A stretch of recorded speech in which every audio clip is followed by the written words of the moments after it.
بسم اللہ الرحمن الرحیم۔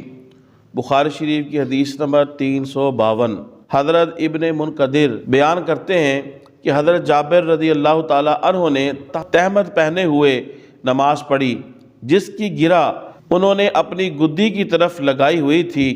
اور ان کے دیگر کپڑے بھی کھونٹی کے اوپر لٹکے ہوئے تھے۔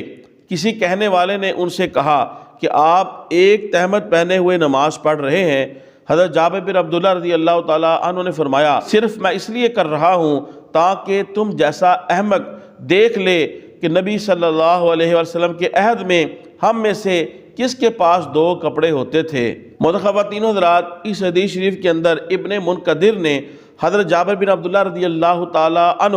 ان کو ایک تہمت اوڑھے ہوئے نماز پڑھتے ہوئے دیکھا تو سوال کیا کہ آپ ایک تہمت پہن کے نماز پڑھ رہے ہیں۔ چونکہ ابن منقدر حضرت جابر بن عبداللہ رضی اللہ تعالیٰ عنہ کے شاگرد تھے تو آپ نے کہا کہ میں اس لیے کر رہا ہوں کہ تاکہ تم جیسا احمق بمعنی جاہل، یعنی تم جیسا جاہل جو ہے وہ یہ دیکھ کے سمجھ جائے کہ ایک تہمت پہن کے بھی نماز پڑھنا جائز ہے۔ اور رسول اللہ صلی اللہ علیہ وسلم کے دور میں دو کپڑے کس کے پاس ہوتے تھے، یعنی تنگی کا دور تھا۔ آپ نے یہ عمل اس لیے کیا تاکہ لوگوں کو پتہ چل جائے کہ اگر کسی کے پاس دو کپڑے نہیں ہیں، دو چادریں نہیں ہیں، تو ایک چادر پہن کے وہ اپنے سطر کو چھپا لے تو اس سے بھی نماز ہو جاتی ہے۔ حضرت جابر بن عبداللہ رضی اللہ تعالیٰ عنہ آپ استاد تھے تو اس لیے اپنے شاگرد کو آپ نے جاہل کہا یا احمق کہا۔ اس سے معلوم ہوا کہ استاد اپنے شاگرد کو جاہل کہہ دے یا ڈانٹ دے تو اس میں کوئی حرج نہیں ہے۔ بخاری شریف کی حدیث نمبر 353،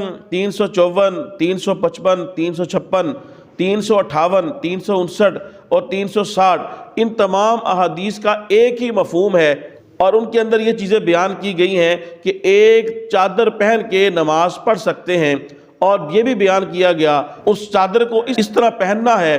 کہ اس کی اوپرلی دونوں طرفوں کو مخالف سمتوں میں، یعنی دائیں طرف کو بائیں کندھے کے اوپر اور بائیں طرف کو دائیں کندھے کے اوپر رکھ کے پیچھے گدی کے اوپر گردن کے پیچھے جو ہے وہ گرہ لگا دینی ہے۔ جب چادر کے اوپرلے دونوں طرفوں کناروں کو دائیں بائیں مختلف سمتوں کے اندر باندھیں گے پیچھے گدی کی طرف، تو اس طرح انسان کا سطر جو نہیں کھلے گا اور اپنا سطر نہیں دیکھ سکے گا، اور اس میں زیادہ پوشیدگی اور زیادہ سطر ہے۔ اور اس کے اندر یہ بھی ہے کہ نبی اکرم صلی اللہ علیہ وسلم نے فرمایا، جس کا مفہوم یہ ہے کہ جب تم چادر اوڑھو تو تمہارے کندھے ننگے نہ ہوں، تو جب انسان اپنی چادر کے اوپرلی دونوں طرفوں کناروں کو دائیں بائیں گدی کے پیچھے لے جا کر جب گرہ لگائے گا تو کندھوں کے اوپر چادر آ جائے گی۔ لہذا اس سے یہ ثابت ہوا اگر کوئی ایسا شخص ہے کہ جس کے پاس بوقت مجبوری ایک ہی چادر ہے، اگر وہ ایک چادر اوڑھ کے نماز پڑھ لیتا ہے جس طرح کہ میں نے بیان کیا، تو اس کی نماز صحیح ہے۔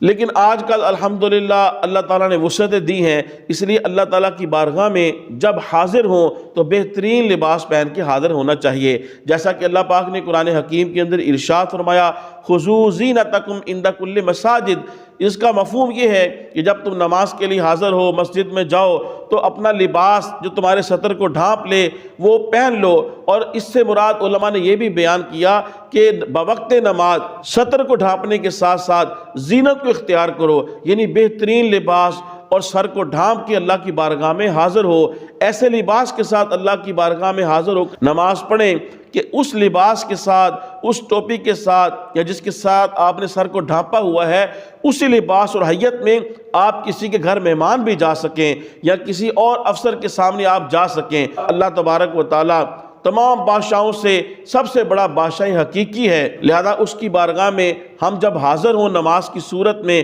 تو بہترین لباس پہن کے حاضر ہونا چاہیے، اگرچہ پرانا ہو، دھلا ہوا ہو، خوشبو لگی ہو، لیکن بوقت مجبوری اگر انسان کے پاس لباس نہیں ہے، صرف ایک ہی چادر ہے جس سے وہ اپنے سطر کو ڈھانپ سکتا ہے، تو ایک ہی تہمت یا ایک ہی چادر باندھ کے اور اپنے سطر کو چھپا کے بندہ نماز پڑھ سکتا ہے۔ اور اس کی بھی تفصیل یہ ہے، اگر وہ ایک چادر وہ بھی اتنی چھوٹی ہے کہ وہ اپنے کندھوں پہ مختلف سمتوں میں ڈال کے پیچھے گدی میں یعنی گردن کے پیچھے گرا نہیں لگا سکتا، وہ اتنی چھوٹی اور تنگ ہے، تو اس کے لیے بھی شریعت نے اجازت دی ہے کہ وہ صرف اپنی تہمت یعنی نیچے اپنے سطر کو چھپا لے، اوپر نہ کرے۔ لیکن یہ اس صورت میں ہے کہ جب اس کے پاس ایک ہی چادر ہے اور وہ بھی اتنی تنگ ہے کہ صرف ناف سے لے کے گھٹنے تک اپنے سطر کو چھپا سکتا ہے، تو اسلام اور شریعت نے پھر اس کی بھی اجازت دی ہے کہ وہ اپنے اوپر نہ لے جائے، صرف نچلے حصے جو سطر ضروری ہے اس کو چھپا لے۔ لیکن یاد رکھیں یہ اس وقت ہے کہ ایک ہی تہمت ہو اور وہ بھی چھوٹی ہو۔